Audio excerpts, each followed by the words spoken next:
Good afternoon, everyone. Welcome to the November 23rd edition of Mando Mondays Roundup here at laughingplace.com. I'm Rebecca Mosley, co-founder of laughingplace.com, and with me is, as always, is our Star Wars editorial content director, Mike Celestino. Hey, Mike. Hello, happy pre-Thanksgiving. Oh, thank you. Same to you.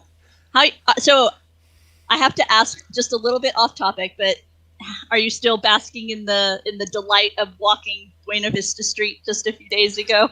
Oh yeah, I mean, I've done so many other things since then that it's kind of, there's not a lot of looking back in this job. It's just kind of like, okay, what's next? Let's do the next thing. So I haven't thought about it a lot since then, but it was certainly very nice to be there for So sure.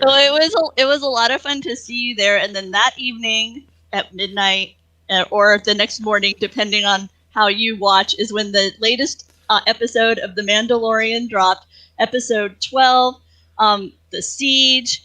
And we will be recapping that episode later in this broadcast. But for now, we're going to start off with some Mandalorian Monday merchandise fun.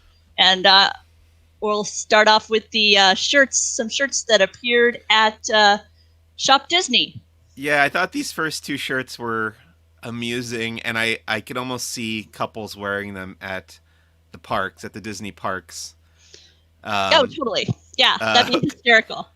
and there was some controversy over the child eating those eggs, but not enough, I guess, that Disney wasn't willing to put out some T-shirts, Right. uh, some amusing, humorous shirts about the child eating the eggs, and then the frog lady looking kind of sad and protective of her eggs.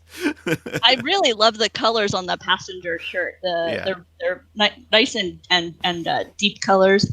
Also this week, some more ties have come yeah, to Shop lots of Disney. like ties and socks were Yeah. coming out on Shop Disney. Is it like that time of year when you're looking for ties and socks? I guess so. I guess these so. these are all retailing for $58.99, and they're silk ties. They had one with the Mandalorian print, a Baby Yoda print, and even the Mythosaur skull pattern, if you'd like. And to complete your outfit, you can then purchase these houndstooth Mandalorian helmet socks or the Baby Yoda socks. These were retailing for $19.99. What you think, Mike? It, I can't tell because it's a little small for me on the screen, but it looks like zoomed out. It looks like Baby Yoda is wearing like Groucho glasses. I don't know why it looks like that to me. Again, like not something that I would buy or wear. I guess if somebody bought it for me, I would wear them, but I wouldn't go out of my way to get these. and and then also, if you're trying to keep your head warm, right? Over at Shop Disney, they've got this child beanie hat with the Baby Yoda, with the child embroidered on it. Really, really adorable. Hey, Amy. Hi. Thanks for joining us. Yep, we'll be talking about the episode a little bit later. And the So I was going to ask you about these. If you could explain to me what the deal is with these keys, because I've seen the other ones they've put out, and now they got this one with the child on it. What is the deal with these Disney keys? people collect them and display them. They're much Okay, like I think of them similar to, I don't know if you can remember visiting relatives and they had like a rack of spoons that they sure. would collect from various places. That's kind of what these remind me of. Um, I finally broke down and joined the collecting Disney key club, and I picked up the Disney Plus one, and yeah, it's actually they're nice and large, but they're not they aren't as heavy as I expected it to be, and Okay, my plan is to put it in a shadow box with some other Disney Plus related merchandise. They also had a pin that they are selling that is the key shape. By the way, okay.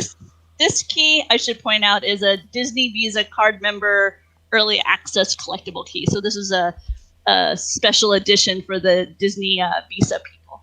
So you can get the key, and you can get the pin that looks like the key. And the pin is a general release. Yep.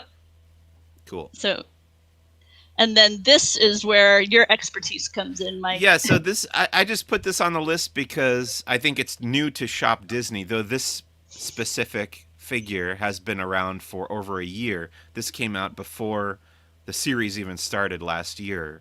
I got that at a convention in the fall of 2019. So I think it's just newly arrived on Shop Disney, but that's why I put it in that post. And then today over at Target, they released a carbonized collection edition of this figure, and that arrived today. That's why it says coming soon in my web browser, because that was their 1 o'clock unveiling over there at Target. Also at Hasbro, right? Okay. No, is this? Yeah. This is, yeah, okay. That's Hasbro. Yeah, there were 2 new announcements for the vintage collection, and I bought one of them at 1 o'clock. I bought the Grief Karga. So I've already, Laughing Place has already pre-ordered the Razor Crest vehicle from HasLab.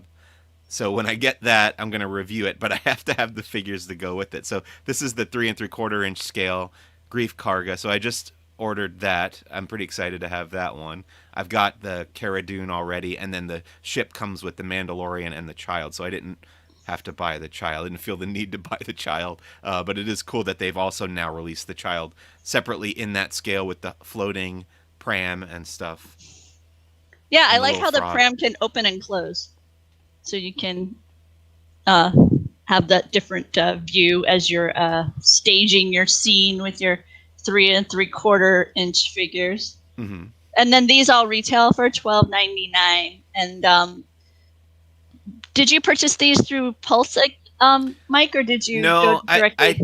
I had both open. I had Hasbro Pulse open and I had Amazon open. I kept refreshing both, and this time Amazon happened to be first. So that was the one where I ordered it through Amazon this time.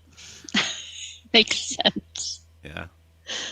Although I'm just now noticing actually that the pram that comes with the child is the pram from the beginning of the series, and the pram that's going to come with the Razor Crest is the one that Kuil the Ugnaught builds later on in the first season. So they are going to be different. Oh, did I lose Mike? I think I did. So this pram, I'm gonna go ahead. I don't think I'm gonna go out of my way to get this. I think we're back, right? Yep, you are. You're totally back. Okay. No, I was just about to remove you from the stream because I wasn't sure if that would help you jump back in, but you're here now. So you're not sure if you're gonna go ahead and pick up this figure for the different pram, huh? Yeah, I think that's probably a step beyond where I'm willing to go as far as buying all this stuff. Oh, and over at Amazon, DK has a ultimate visual guide. I'm super excited for this. This is by Pablo Hidalgo from the Lucasfilm Story Group. He writes all those visual dictionaries for the Star Wars movies that come out, and those are always like wealth of information for a guy like me who loves details and knowing what each little thing is called in the background, all the different props and stuff, and the ships and the weapons and the costumes. It's all going to be in here, and I can't wait to get my hands on that. That's coming in May, I think. I'm hoping that it will help me determine if my theory on the R2 unit, that is the astromech on the ship, the X-wing piloted by the Dave Filoni character, is correct. My personal little theory on that. That's a good question, and I wonder how far this book will go. Like if it'll be up through the end of the second season, or if it'll only cover the first season, or what. Yes, hopefully more details will come out as that publication date approaches. Also from Google, there's this amazing AR experience. Unfortunately, neither of us were able to give it a try because it's only for their most latest edition Pixel phones. It's a 5G. But I don't know if you got to try back when they did their AR regarding when the Skywalker saga was kind of, I can't remember if it was towards the end of that 3-film arc or where, but it was a lot of fun. My son and I, we'd go in the backyard and you could make it seem like there were porgs like Yeah. jumping on the table and stuff like that. And then we had X-wings out the front window one time show up, and I think even an AT-AT, an 8080, was walking in the street one time. So I don't know. I enjoy that kind of mixture of fantasy and reality that you can do through your cell phone nowadays. Yeah, we definitely tried out the Porg one for a little bit. My wife loves Porg, so we did try that. But this one, it looks like they're going to have like bounty hunter style experiences that you can in essence transform yourself into a bounty hunter through the AR app. So hopefully, we'll see how that's embraced. Also for sale this week, the Igloo company has come out with a Mandalorian design for their cooler, the Playmate Pal. This is their $40 model, and you have also the adorable child snacking. I guess this is how he keeps his macarons chilled.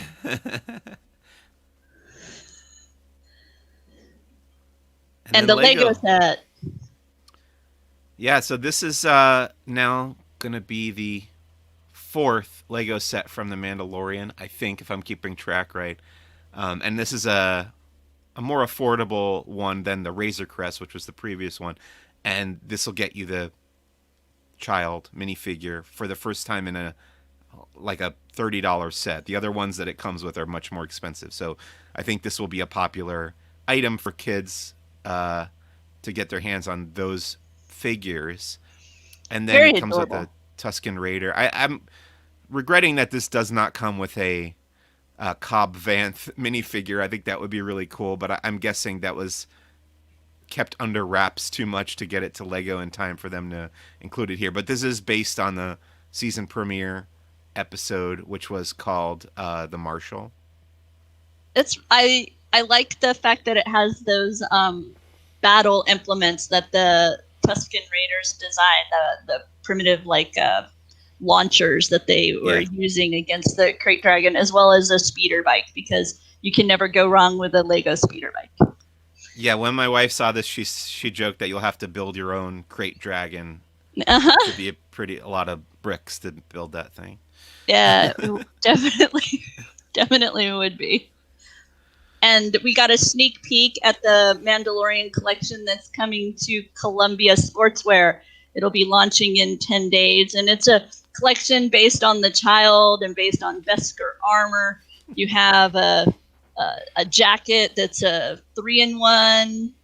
You have a gator, like the helmet gator, and so it has that visual of the Mandalorian. I can see you in this, Mike. Yeah. Yeah. This is how you'll keep warm in the cold Southern California winter, right? That's what you need. Sure, yeah, it's so cold here. And then you've got a child bunting or child jacket. Nice and warm, snuggy inside, Sherpa lined in many cases, these items to keep you nice and toasty warm. I'm hard pressed to talk too much about these, having grown up in California and Florida. I'm not that well versed in thick, heavy, warm clothing, so they look adorable and soft. So there you go. And those are coming out in December. So stay tuned to Columbia if that's what you are looking for. And last week, finally, I'm so excited. The season 2 music has arrived. I guess they waited until chapter 12 had hit our screen so that their track names wouldn't reveal stuff. I don't know if you can remember, but when the films would come out, we would avoid reading the names of on the CD because you would worry that the moments would be spoiled by just the track names. No, I remember Qui-Gon's funeral being a track on the Phantom Menace soundtrack. Yes. So I can remember my friend and I, we would open the CD, we would put it in, being very careful not to flip it over, just so we could hear the music. But, yeah. Too funny. So that's out, and then they announced that the second collection, the volume 2, will be coming on December 18th. So I'm pretty sure that's the day the season finale airs, right? That's my guess as well. And then at 1:00 they unveiled the new Turvis, which is celebrating the cookie storyline of this week's episode. Williams and Sonoma are offering Navarro Nummy macarons. Now, I want to point out that it's $50 for 12 cookies, so you got to really want those Navarro Nummies.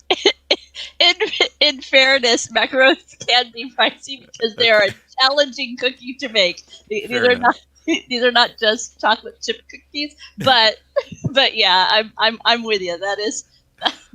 I think I'm used to seeing them for maybe like $2 or $3 each. So yeah, even still, but I have to admit I'm not at all surprised to see these. As I was watching the episode, I expected to see numerous pictures of various Instagrammers with their.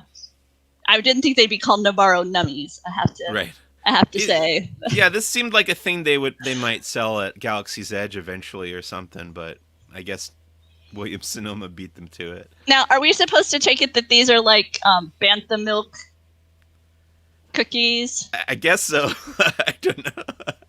Until we get that visual dictionary, we may not know. Right, but is that where you're?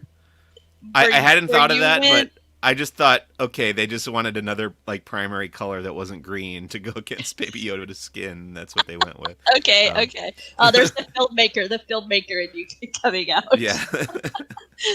Over at Amazon, they have a sweatshirt that features art of like some of my favorite moments of this week's episode. This speeder bike sequence. We'll talk about it when we do the recap shortly, but I big fan of the speeder bike sequence. They are celebrating the Mithral and his reaction to seeing the Mandalorian. I'm guessing that's kind of what was going through his mind. It feels like such a weird random line to have on a t-shirt. Like, it doesn't really apply to everyday situations. Really? You don't walk around thinking about how much time you're going to spend in carbonite? Okay, I guess. And then some of the artwork, the concept art, is being featured in a couple of posters. This one called Base Battle, and it's the Mandalorian using his jetpack and getting ready to attack the base. So yeah, so that's all the stuff. That's all the items that we stumbled on this morning when we were looking around for the Mando Monday release, and now we get to the fun part. The super fun part. Oh wait! Oh, I gotta do a couple things first. Oh, okay, you're right. No. I almost forgot myself. I almost forgot too. So, Laughing Place sent me over a couple of these Mandalorian Funko Pop vinyl figures. I don't collect Funkos, but I think we were intended to look at these on the stream. Do you think I should open these up and take a look at them? My husband says yes. He's sitting here in the room. Doobie is pro opening the Funko Pops, very much so. Very much pro opening. All right, so we're doing a live unboxing of the. This is the Gamorrean fighter. Oh, this one is actually a bobblehead, not just a regular pop vinyl figure. So you got the bobblehead. Oh wait, okay. So I'm learning something. Not all pop figures are bobbleheads.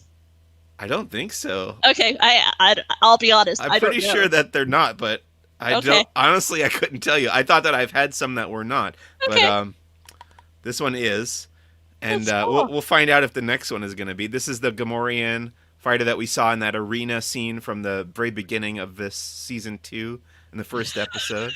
I'm Laughing Place. Someone on my team says no one knows because no one opens them. And he's got the vibro axe. Oh, that's cool.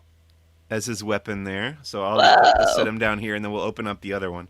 And this is the Mandalorian with the child. Oh, the child.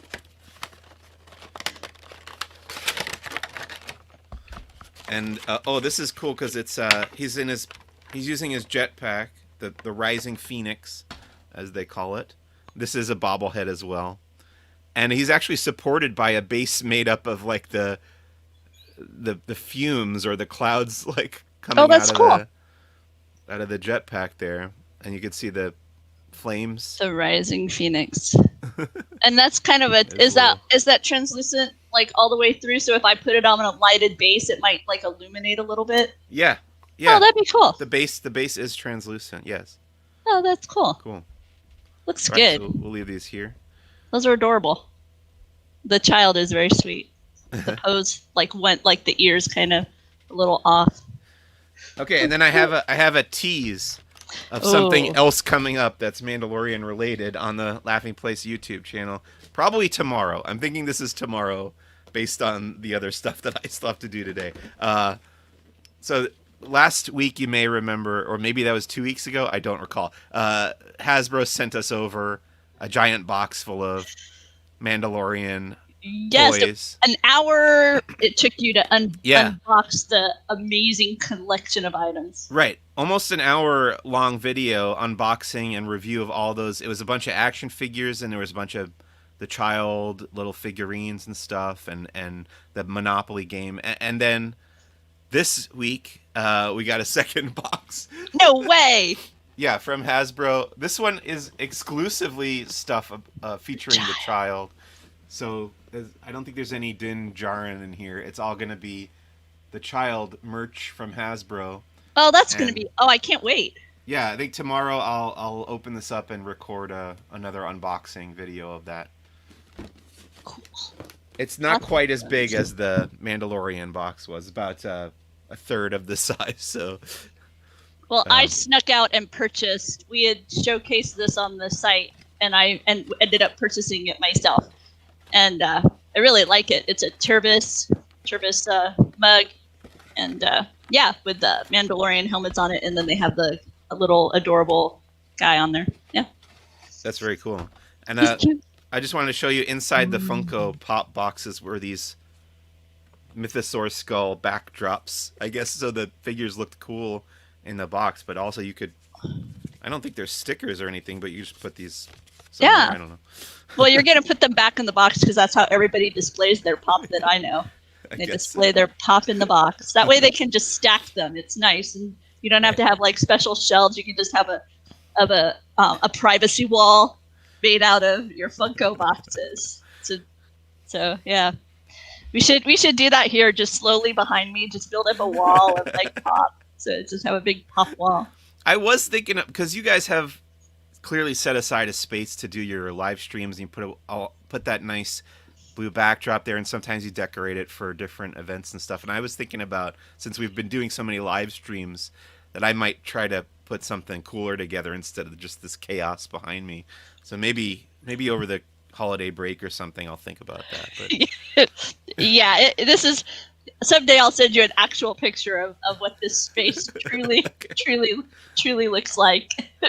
It isn't carved out as much as you might think. So, but with that, I think we're ready to talk about this week's episode. Season 2, Episode 4, Chapter 12 overall. The title is The Siege. And we start where we left off again last week. The ship, the Razor Crest, is in bad shape still, even though that Mon Calamari kind of fixed it up with all those nets. It's still kind of limping through space. And it's not responding to his commands. He's pressing buttons. Nothing's happening. And then we see that he has finally at least attempted to enlist the child in helping him to repair the ship. Why don't you talk about that scene? I found that scene to be very amusing.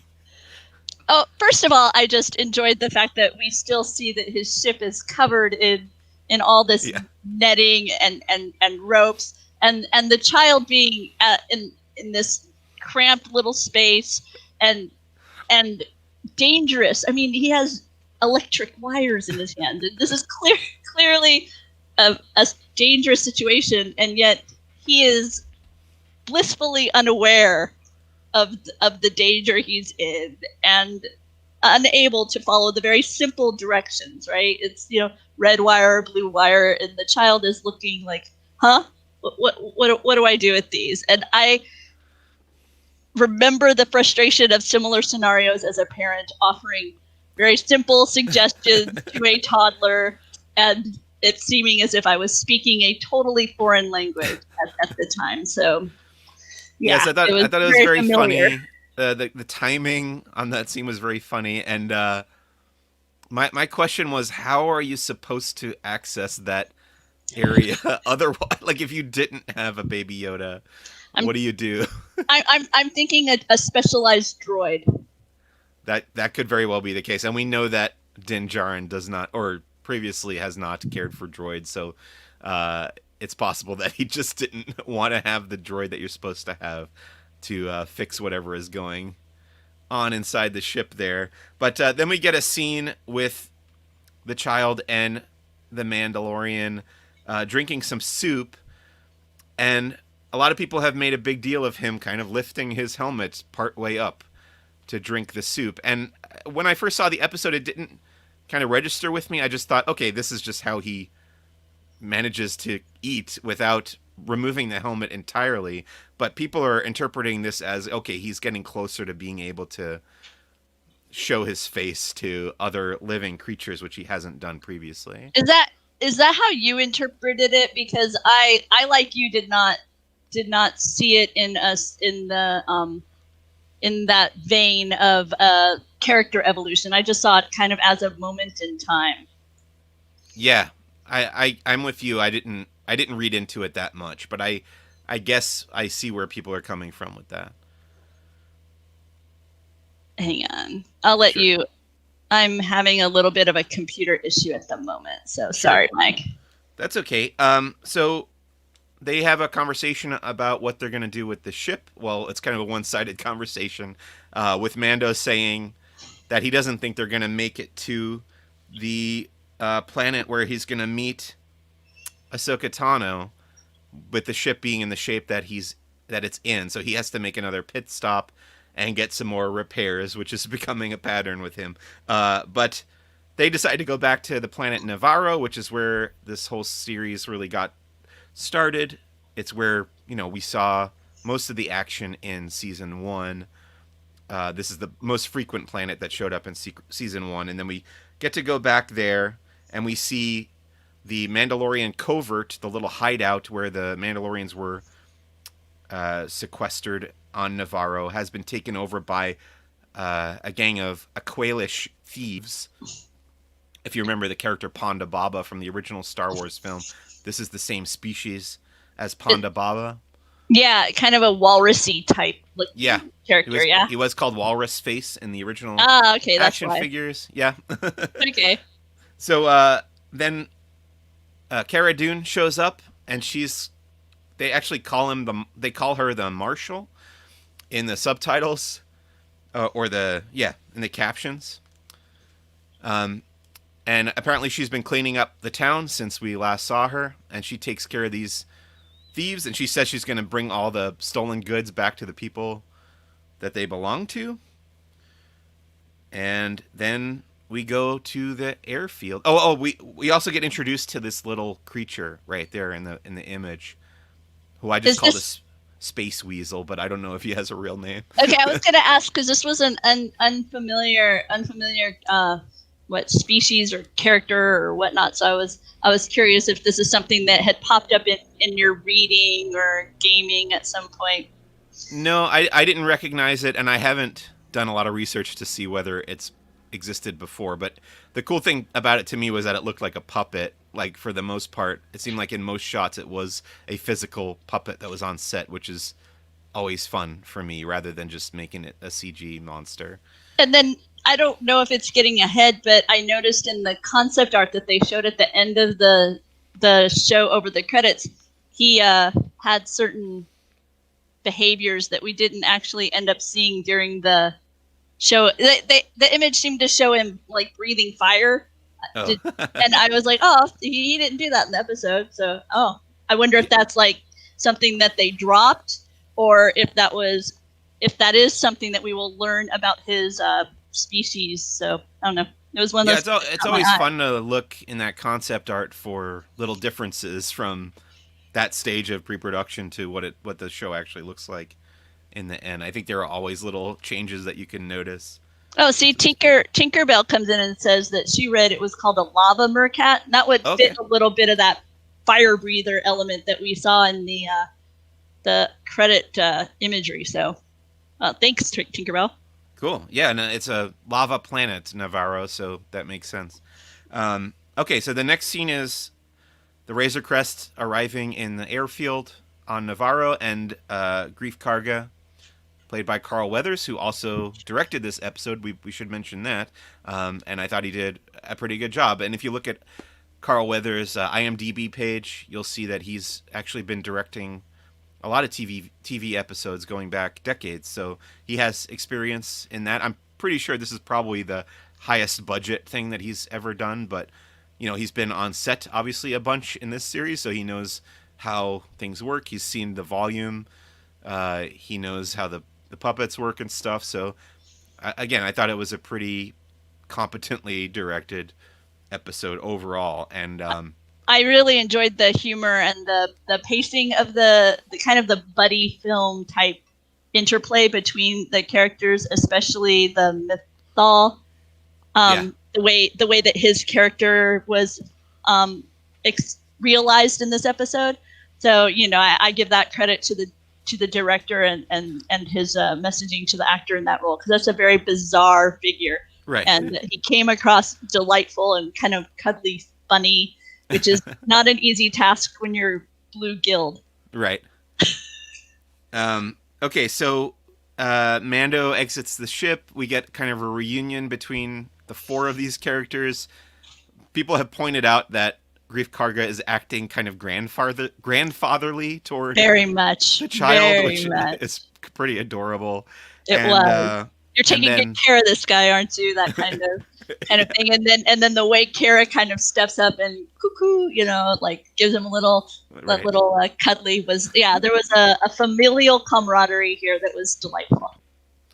And then Grief Karga sends his two mechanics there to work on fixing the Razor Crest ship, and as they're walking away, there's a little moment of, well, maybe something more is going on with these mechanics, and we'll find out later what that is, of course.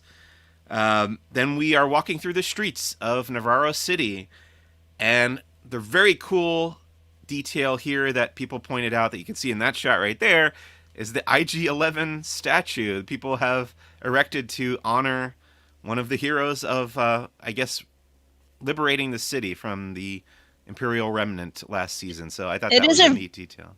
Yeah, and it's a very nice transition to see it kind of as this bustling marketplace, and then you have this statue to the Liberator. Nice, very, very well done in letting us know kind of a period of time has gone on, and this town is in a tremendous period of recovery and newfound freedom. Yeah, that's very cool. And then they step into the former cantina, which has been transformed into like an elementary school. Talk about like gentrification in space. But it's being taught by a protocol droid, and people have made a big deal about the lesson that you can hear the droid teaching about the Kessel Run and the implications of this orbit of Kessel, and that was probably more analysis than we wanted to go to about it, but still pretty interesting if you turn the captions on and you can read everything that the protocol droid is saying about Kessel and the orbits and stuff. It's pretty interesting stuff. And then I got a kick out of the hairstyle that one of the school children had, very similar to Rey. Yes. The 3 knots in the hair. And all the kids' reaction to the arrival of the child is so real, right? So familiar. Having been the new kid, I can remember the similar feeling, even though I'm not green and big-eared. But the new kid is just always the new kid. So. And I also thought it's pretty interesting that each child has its own data pad, has their own data pad to use for their schoolwork. It's futuristic in the way we expect Star Wars to be, but also like harkening back to the days where you would have like your own little chalkboard at your desk, 100 years ago or whatever. Yeah, I hadn't even thought of that. Frontier school. So that's what that reminded me of. Um, and then we get to Grief Karga's office. Well, did the cookie scene happen? Oh yeah, this is the cookie scene, I guess, before the office. So yeah, let's talk about that. The original Adventurers says the macaron scene is hilarious. I agree. I thought this was very, very funny, and we see the way the child behaves when he doesn't immediately get what he wants. I enjoyed the look of the student whose these cookies belong to. He knows what this new arrival wants, and he continues to eat. First of all, he's just eating in class, which I don't know what was allowed in your school. Right. In my school, this wouldn't have been permitted. So there he is, just munching away out in the open. So I'm assuming it's acceptable. And then the child kind of, reaches out a hand and seemingly, begging for some treat as well, and gets rebuffed. Mm-hmm. And then they do this scene where you have the cookies come into focus, and the child is out of focus, but enough that you can see his hand raised. And so you know what's about to happen, right? And then they transition to the child, and we see that success. He is going to enjoy his tasty treat. Yeah, the child he's not above using the Force for his own benefit, which is another little hint that he hasn't formed his own sense of morality yet. And that's continuing with a trend that we've seen since the beginning of the show, I think. Wait, you mean that's not what the Force is meant to be used for? Just for gathering what you want? Has a greater purpose? Okay, and that brings us to Grief Karga's office, where we are reunited with a character that we haven't seen since the pilot episode, the very first episode of The Mandalorian, and it's played by Horatio Sands from Saturday Night Live. And his species name is Mithral, but the characters just call him Mithral. He is not given a specific name, or he hasn't been yet, which is interesting. I liked this initial reaction when the Mandalorian makes the corner, and knowing that they did not exactly have the greatest meeting the last time their paths crossed. This mist that seems to emanate right. from his pores. Now it seems to me that this outfit that he's wearing is something that helps him retain moisture and retain humidity in this desert environment. And so then to just kind of see this outflow of mist is it was a fascinating. It's kind of like a squid, right? Like right. Thinking of a squid.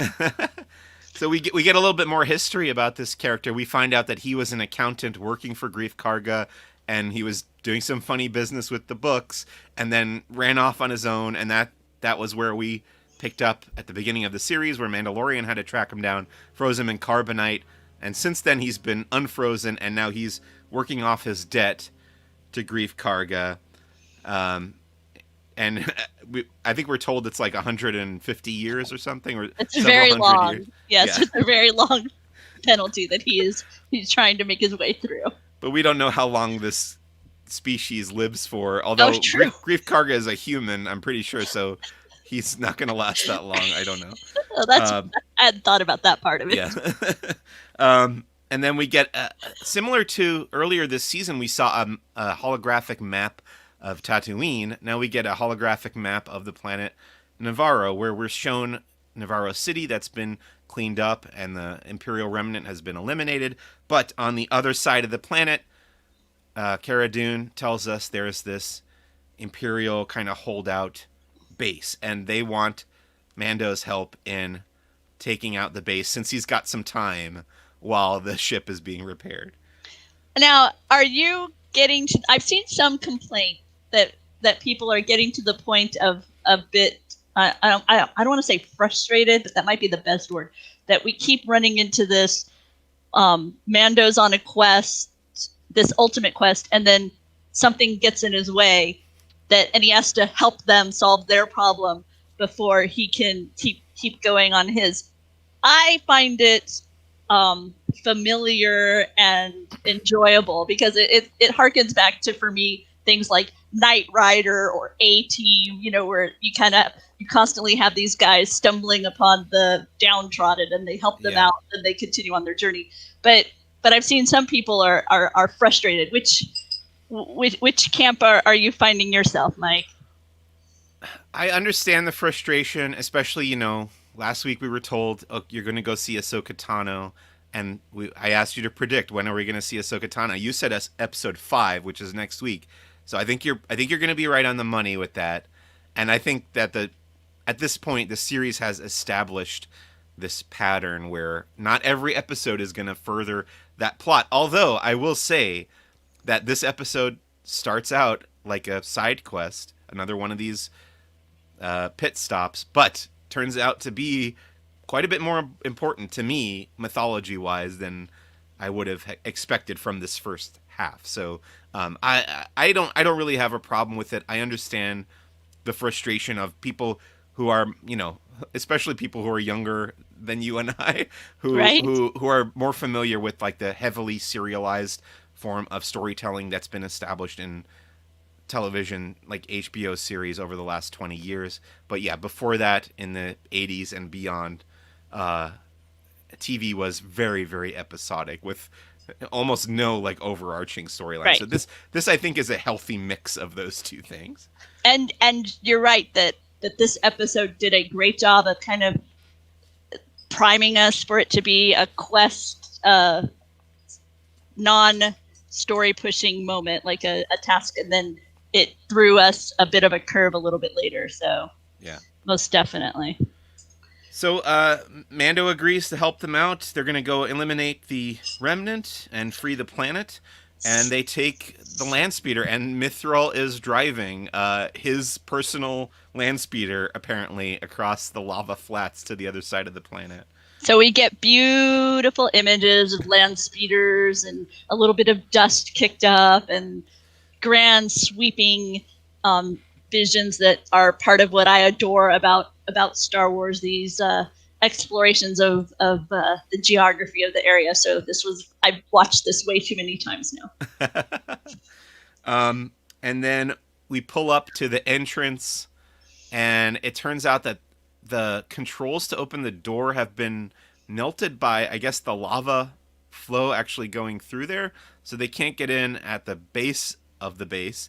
And there's a really funny moment where Mando just like jetpacks up to the platform above them, and a few moments later a stormtrooper just falls down on the ground. There you go. There's the image of the stormtrooper. At the same time, they have Mithral using one of his tools that he had in his Landspeeder.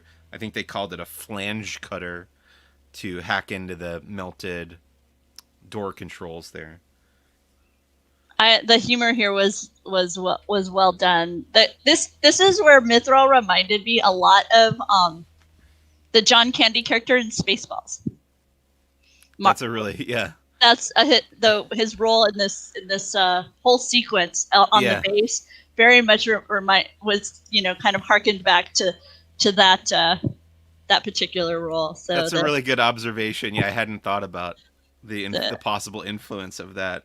Kind of coming full circle. I do want to point out that Cara Dune uses the term dank ferric in this scene, which has now been used a few times in the show, and I'm pretty sure this is just a new kind of like all-purpose like Star Wars swear phrase. I don't know, like Battlestar Galactica's frack, right? Yeah, or Frel if you're a Farscape fan. Okay, they did it first. Okay. No, I was always frustrated by that. People gave Battlestar too much credit for coming up with the fake swears. But I think this is something I got to try to work into the vocabulary. I think the real hardcore Star Wars fans are going to start using dank ferric. If I can remember, I got to say that more often. Not McClunky. McClunky. No. So it turns out the base isn't quite as abandoned as Grief Karga had made it out to be. And their plan right now is to interrupt the cooling lines to take out the base. And they meet Mando here on the platform, and they head inside. They go to the Comm Center, and they take out the communications Before they got to the Comm Center, though, I did enjoy them having to go through this hangar of speeder bikes. So that's the door slowly rising and like gently illuminating row upon row upon row of speeders. Yeah, this made me happy. great setup to what comes later, and that's probably something that you can credit to the director as well. And then and then they made their way to the Comm Center, which there's just this lone guy there, and he has 4 screens in front of them, one of which does not seem to be working. And suddenly, Cara Dune has him by the throat. This nice little chokehold. Yeah, so it's good to have some muscle along on your team. And after they take this guy out, they also steal another tool that they call a code cylinder. It's basically like a slicer to hack into the other computer systems along the way. And I think the next scene after that is them actually getting to the reactor core, right? Yeah, they make their way through a few hallways, and then there they are with the reactor area. They're on a landing, and they look down into this fiery pit.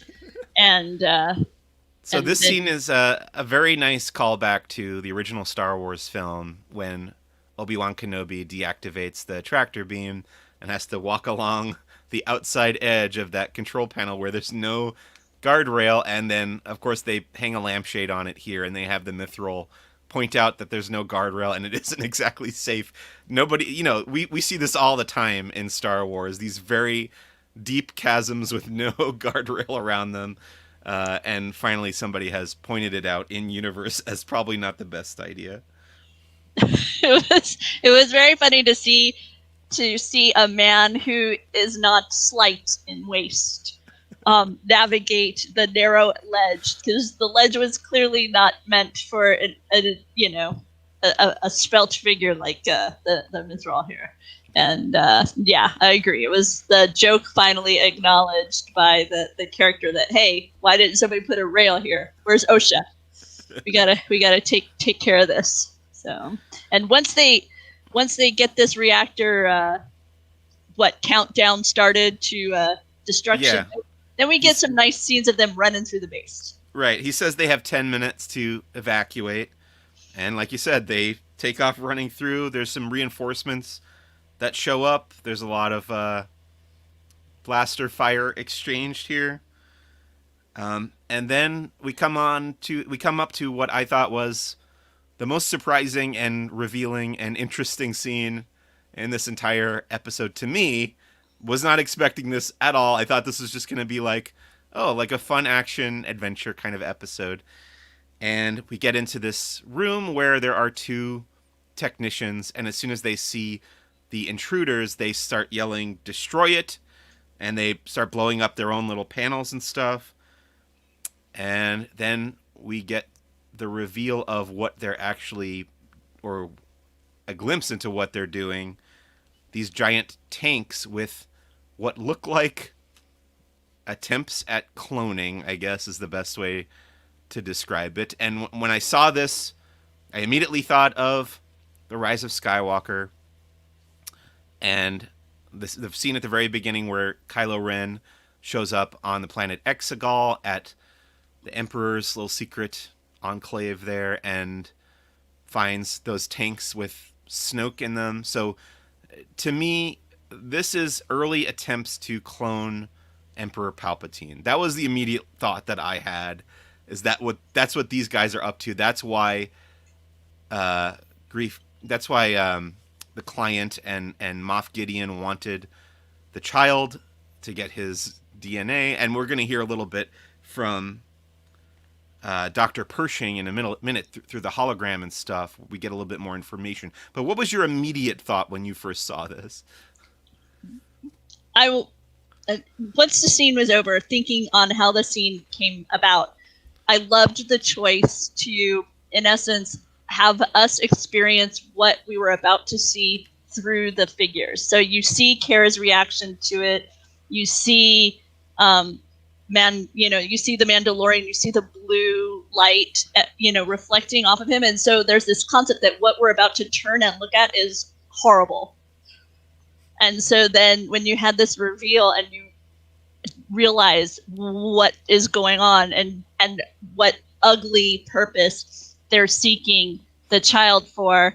Like Tinkerbell says, you know, the cloning. You think of the cloning, and you think of the scenes from Rise of Skywalker with Kylo walking through the room. That's where I went as well. But for me, it was the choices to showcase it through their kind of, like I say, let them bring us into the moment rather than just kind of, you know, going into the room and unveiling it, that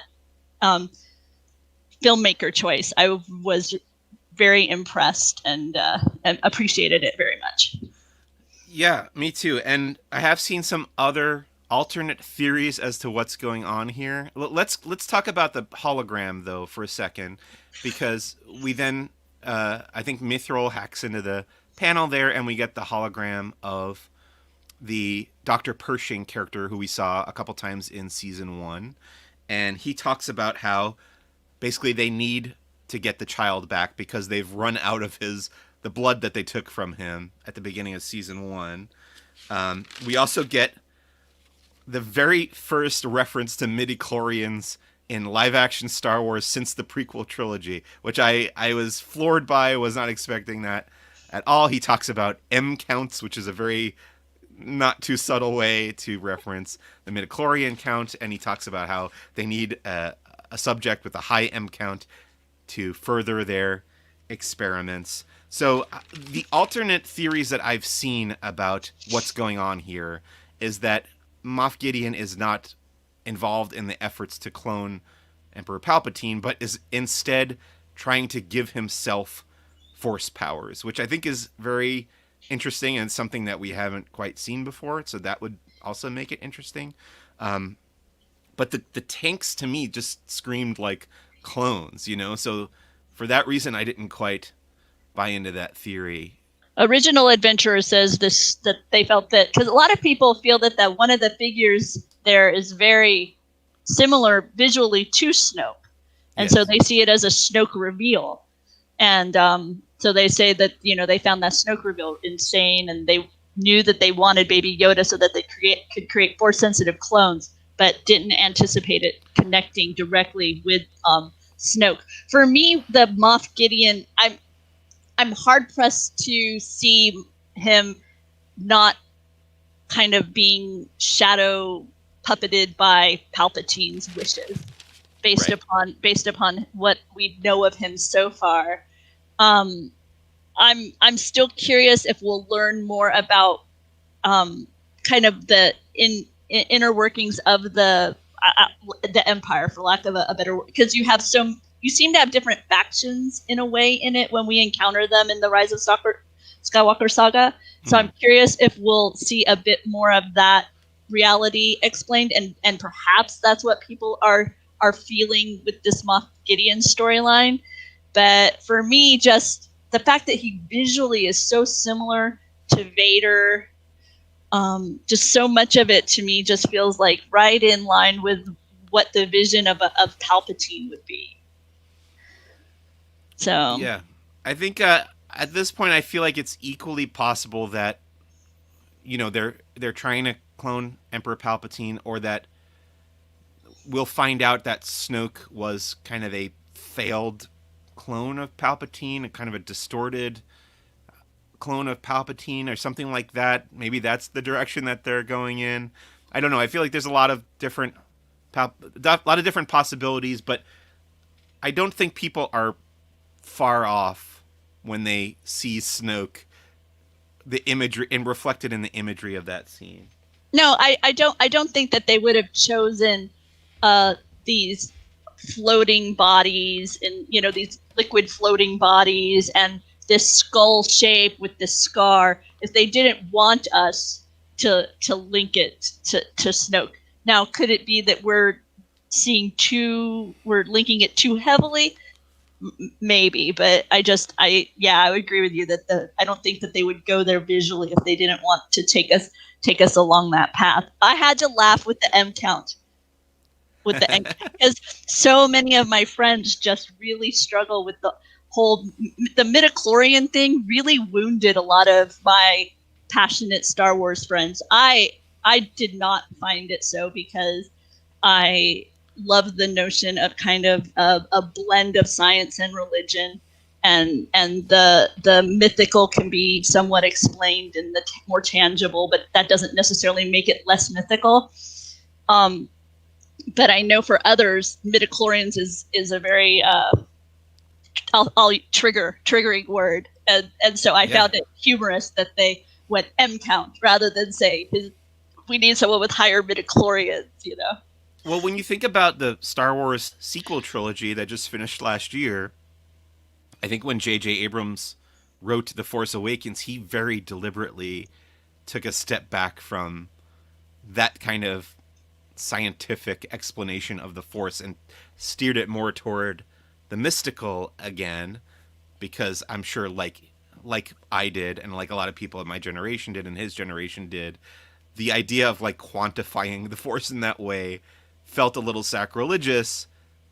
But I also find this middle ground between the fantasy, the mystical, the spiritual, and the scientific to be very, very interesting, especially coming at it from this approach. And I like that they can now take things that were controversial about the prequels and kind of reintroduce them into Star Wars via The Mandalorian, in the last place I expected to see them, but also within the new context of everything else that we've seen since then. So I was super excited by that, and I'm curious to see where all this is going. But the scene ends with Mandalorian finding out that Moff Gideon is still alive, and when he reacted that way, he's very surprised by it. And I was thinking back to the previous episode, and I thought he learned that last week, because Bo-Katan was talking about the Darksaber and stuff. But then I guessed I was trying to think back about those conversations and whether or not they had brought up Moff Gideon in front of Mando, and if he had realized that Moff Gideon was still alive. But I guess not. I guess that information wasn't shared in front of him specifically about Moff Gideon. So he finds out that Moff Gideon is still alive, and that immediately makes him think like, oh, the child is in danger. Mm-hmm. Yeah. Gotta go take care of the child. And I too thought, oh no, the child is in trouble. So then we have a firefight as they make their way out of the facility. Right. Kara tells him to use his jetpack, right? This is when she tells him. So they kind of split up, and at this point in the episode, Mando like goes off on his own, and the climax of this episode is almost entirely focused on the supporting characters, which is the first time they've really done this in The Mandalorian. Kind of turn the spotlight on Cara Dune and Greef Karga, and now Mithral as well, as they're fighting their way out of this base. And I thought that was great. Like let's highlight the supporting cast a little bit too. It doesn't always have to be Mando taking the lead, taking the charge, although he does show up as kind of a deus ex machina at the end of this whole. You got to see the other characters and see what they're capable of as well without his help. Among my favorite moments within this kind of escape sequence is when Mando finds his way back to that chamber with the lava bubbling, and then he's shot at from the ledge across the way. The way the whole imagery was reminded me very much of A New Hope with Luke and Leia, and then he simply just turns on his jetpack and flies away. And I just enjoyed that, because having those memories of Luke and Leia trapped there on that platform and being shot at and trying to figure out how are they going to get out, and then his ability to just simply go, I'm just gonna fly off. It's all good. I didn't think of that, but that is another very astute observation. I like it. And he lands on the deck, immediately takes out two guys, and then turns and takes out a third. And we see that third fall into the chamber past these two stormtroopers just standing there, and you see this body just kind of drop by them down into the chamber. And then lastly, as he's taking off, for me, this was very reminiscent of Superman, right? Run, run, run, leap, and then up and away.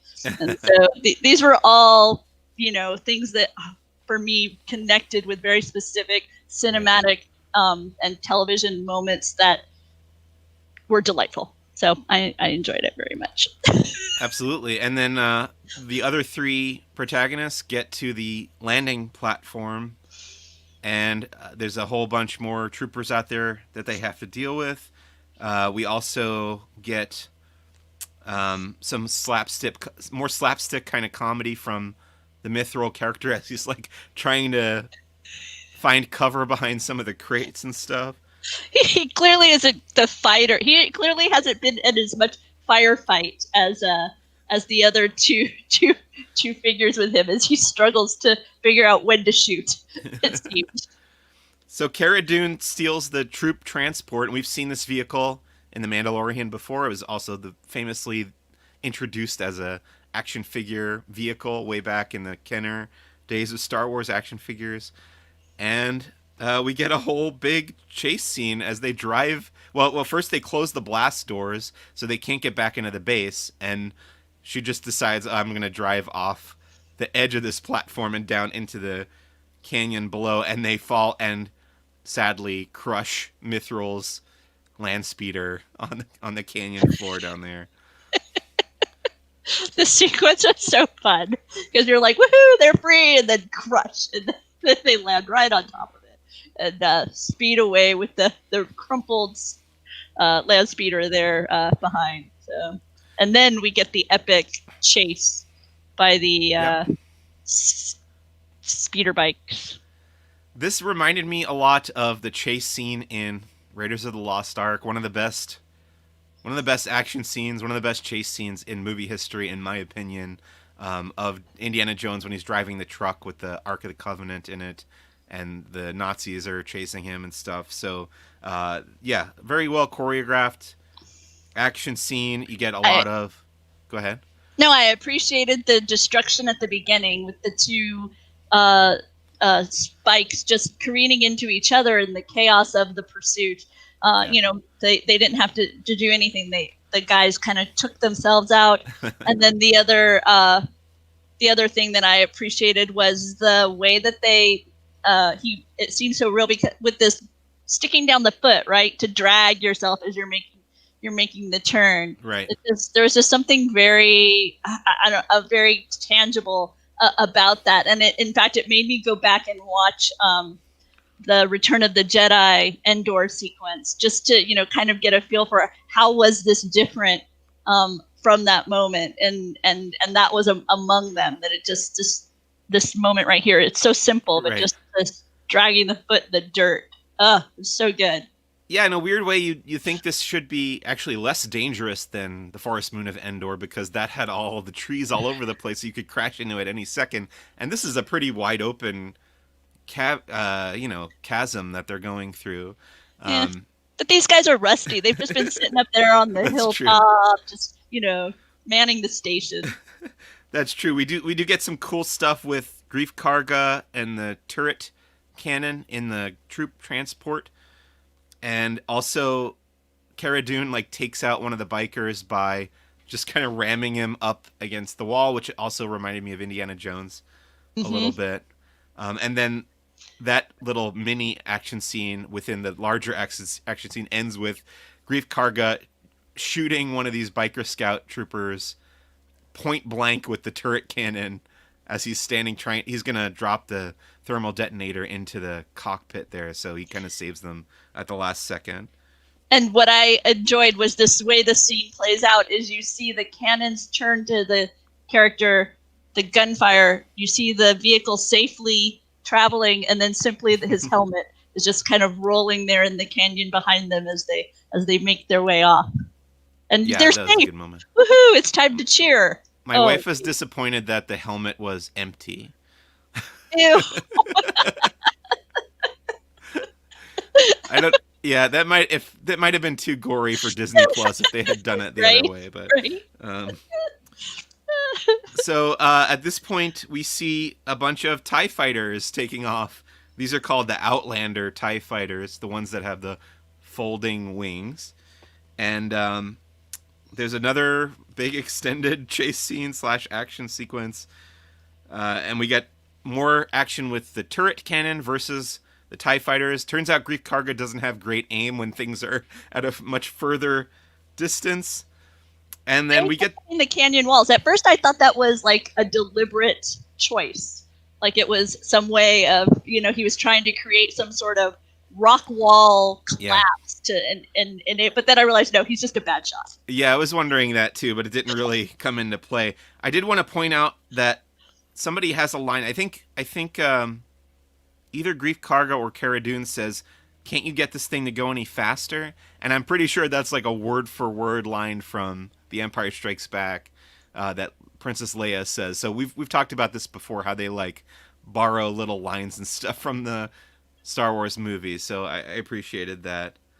A TIE fighter then crashes into the turret cannon, so that like puts that out of commission. So they don't have that anymore as an option. And then they're riding into the desert toward Navarro City, and we think, okay, they're doomed now, as the TIE fighters are still pursuing them. And then we get that kind of Deus Ex Machina moment that I talked about earlier of the Razor Crest coming and helping them out in this air battle, kind of a dogfight between the Razor Crest and the TIE fighters.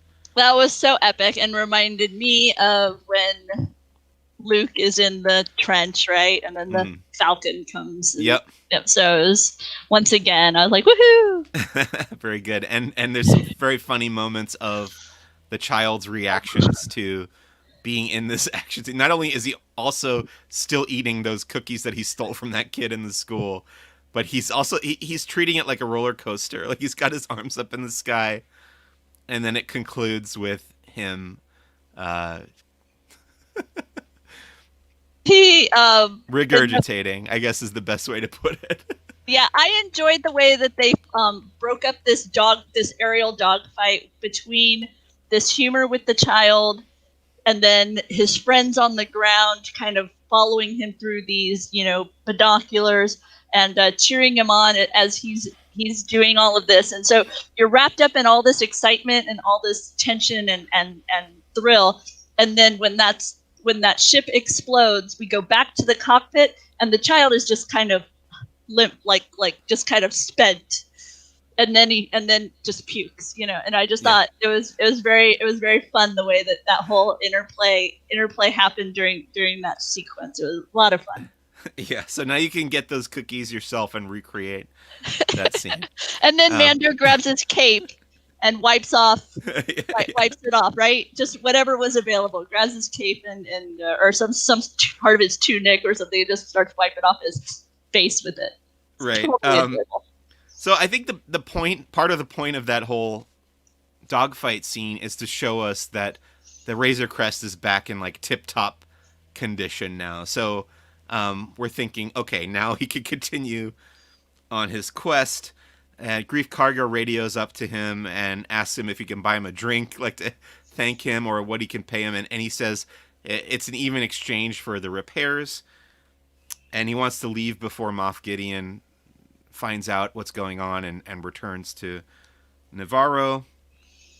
And then we get to a scene where two X-Wings have shown up. Two familiar-looking X-Wings have shown up outside Navarro City. And this character, Carson, who's a New Republic X-Wing pilot, is kind of interrogating Grief Karga. He's kind of acting as he did in another episode in this season. He's acting as kind of like space police and trying to find out what exactly happened with the explosion of the Imperial base.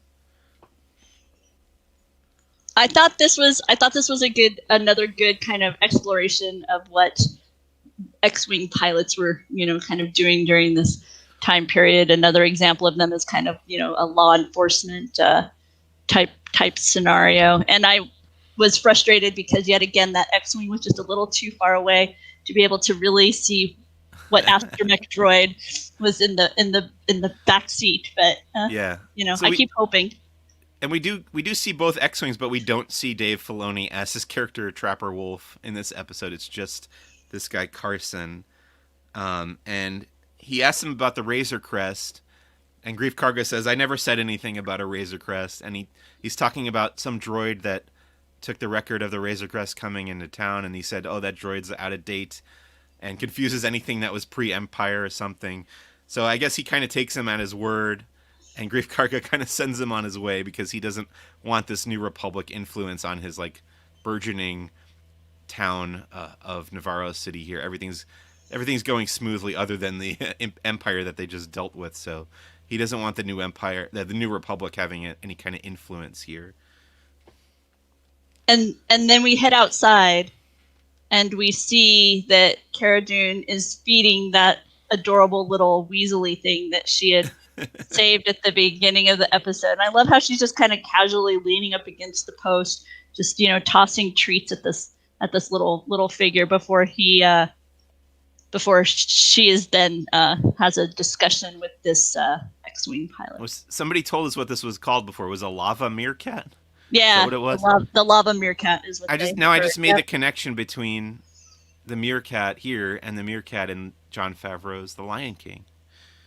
I don't know if that's intentional or what. Yeah, very cool. So this New Republic X-wing pilot wants to recruit Cara Dune into the New Republic, the fledgling New Republic. She says she's not a joiner. They talk about Alderaan, and he says he's sorry for her loss, and she says she lost everyone, basically her entire family, when Alderaan got destroyed, which would have been about 10 years earlier than this. That was such a great exchange. Did you lose anyone? Yeah. I lost everyone. It was so powerful, and a reminder of Alderaan's complete and utter loss. And then he sets a New Republic medallion. Yeah, I thought it was just a medallion or something. Or that somebody suggested it might have been a transponder, that if she ever wanted to contact them, she could. But it looks to me more like just like a medallion. But it does have. This is something else that somebody pointed out on Twitter. It does have the same flag, the red and white flag with the stripes that Cara Dune herself wears on her belt. So people are guessing that's the Alderaanian flag. Since Carson talked about having served during Alderaan. So maybe he had this medallion honoring Alderaan and gave it to her. I'm not sure exactly what that is. And I found it interesting. It reminds me of like a sheriff's badge, right? How many different times have you watched a movie where, it's like, well, somebody's got to clean up this town. Maybe you'll do it. And the person's like, no, I don't stick around anywhere. And then they just kind of leave the badge on the table and walk away. So it kind of harkened back to that imagery for me. Check it out.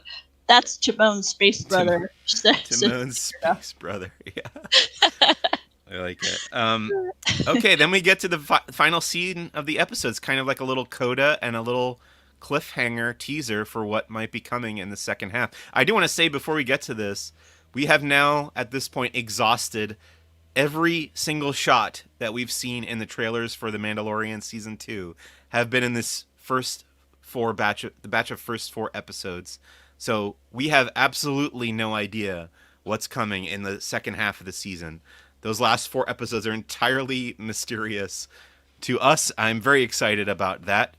If it were up to me, we would know nothing going in, but I understand you need to have trailers, and then the trade publications need to leak some stuff. So, but now, with what we know already, there's not much that we know coming up. So pretty psyched about that. And then we do get a little bit of a teaser for other stuff coming up as we cut to the capital ship. It's called, had to look this up. This ship is called the Arquitens class light cruiser, and it was most frequently shown in the Clone Wars cartoon.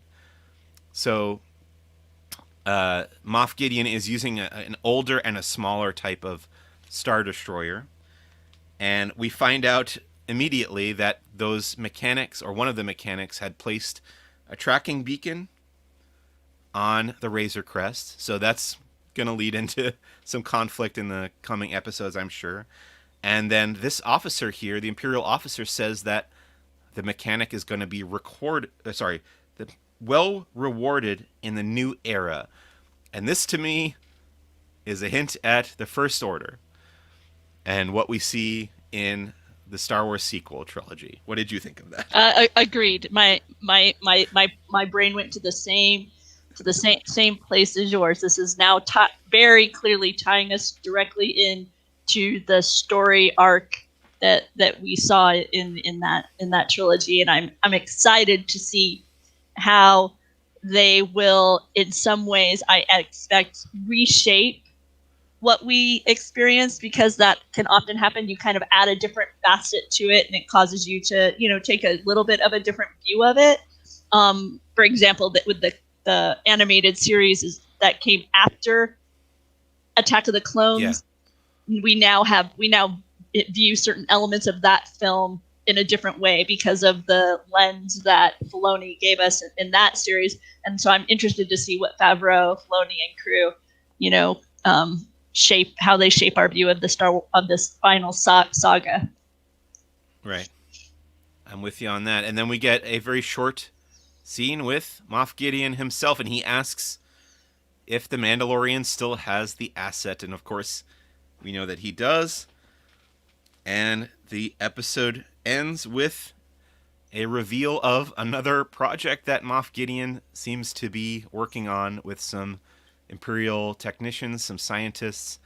And I've seen some theories about this and what these could be. And my favorite one is that they are something called the Dark Trooper, which is something from a video game that I played growing up called Star Wars Dark Forces. And basically they're like robot droid stormtroopers that have some cool abilities and stuff. But they've brought in stuff from video games into The Mandalorian before, so it would not surprise me if that's what this is, although it surprised me to see them or the tease of them at all. But what do you think of these? What was your thought when you first saw this? What did you think this was? Oh, I wonder what they are. Mike C will have to tell me when we talk about it on the podcast. And then I did a little bit of reading and stumbled on the Dark Troopers and wondered, and once again thought, oh well, Mike Celestino will be happy. I wonder if he played that game, and you have answered all of my questions regarding. But what is unique about them as compared to just as others? I mean, why would it be particularly exciting to see them as opposed to some other life form?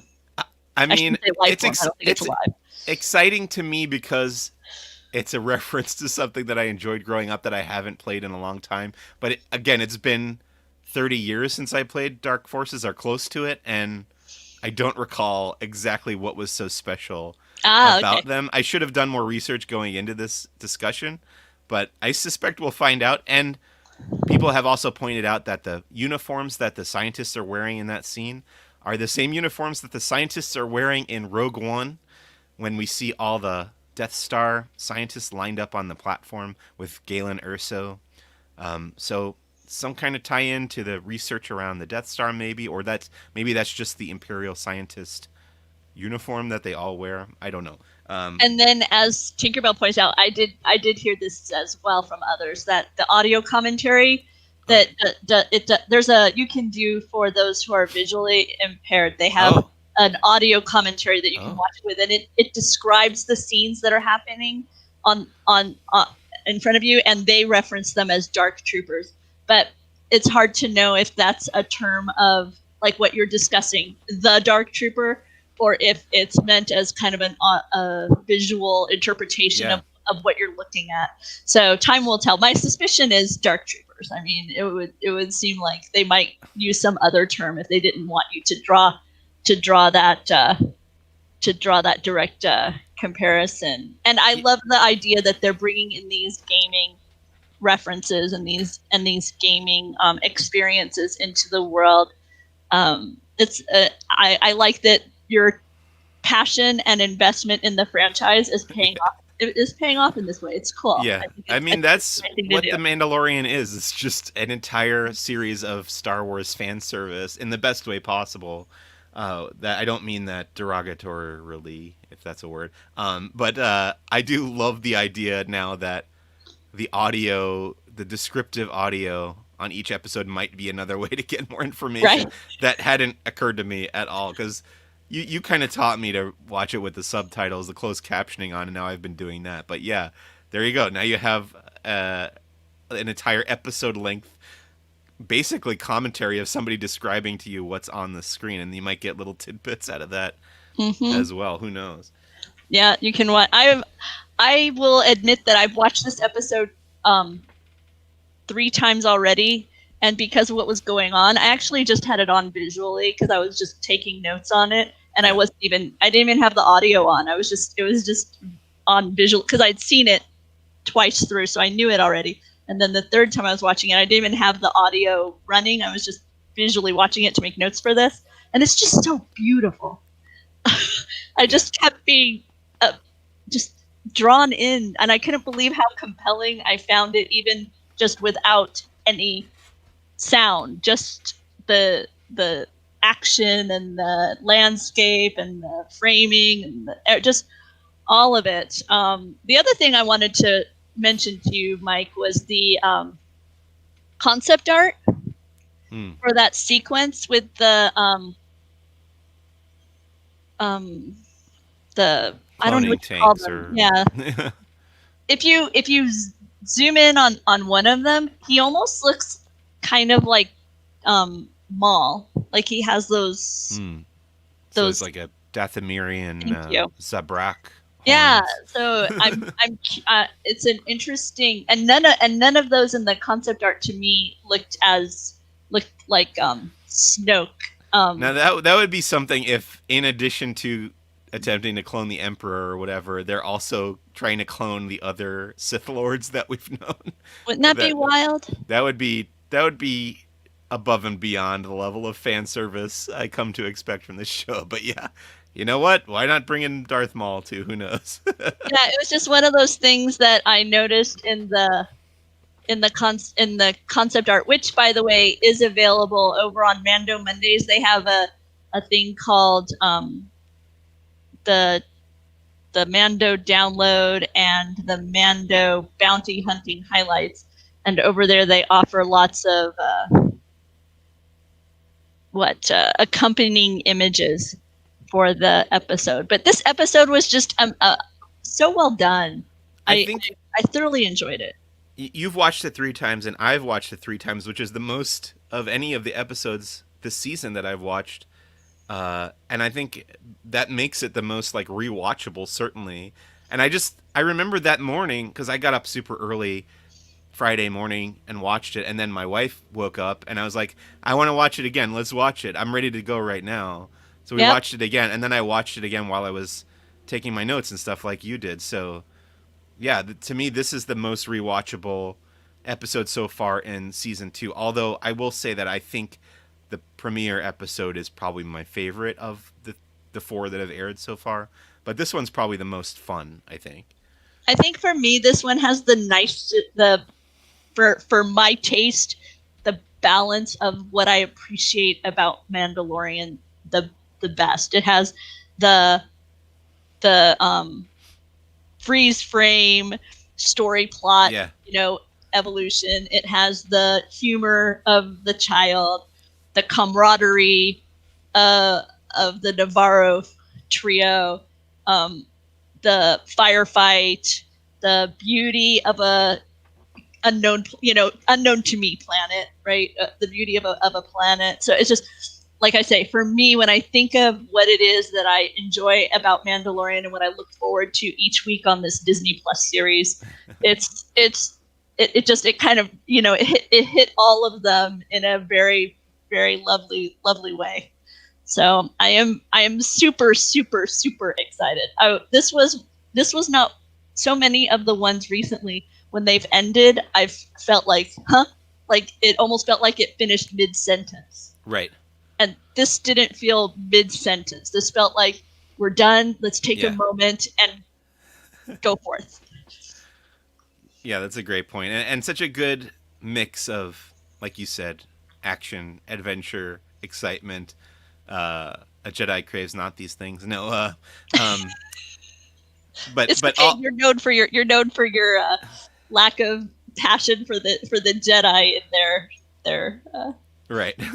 low points, right? But yeah, all of that entertaining stuff plus the mystery and the mythology and the story beats and stuff. Yeah. A good episode, that's for sure. I don't have anything else to say about it. No, I'm sad we're done talking about it. I want to I talk know, about it. I but want to you talk know about what? it more. I'm I've said it already, but I'm so excited to have no idea what's coming in the next 4 weeks. Like I can't tell you how excited I am to wake up Friday morning and have I've taken to like covering the screen so I can't see the screen cap that they put on Disney Plus of the new episode so I could just like maneuver with the controller. Oh, because And you're worried it'll yeah, spoil stuff? I don't even want to see the single image that they chose because I don't want to know what it is. I don't want to know what the episode is. Yeah. I don't know I have been actively avoiding any kind of spoilers um as much as possible with what we do. But I know a little bit. So we'll see. I'm over the years because I do the entertainment writing. I've learned to how to be more excited about the way what I know is happening will happen because I know it's going to happen. Right. Because we don't get to do like you were saying with those other episodes at the beginning of the season. We knew that Bo-Katan was going to appear, and we know other characters from previous franchises are going to appear because it's out there, it's been passed, that type of thing. The information is out there, so now it's just a matter of how will they bring it to pass, and we shall see what ends up happening and what we discover on Friday.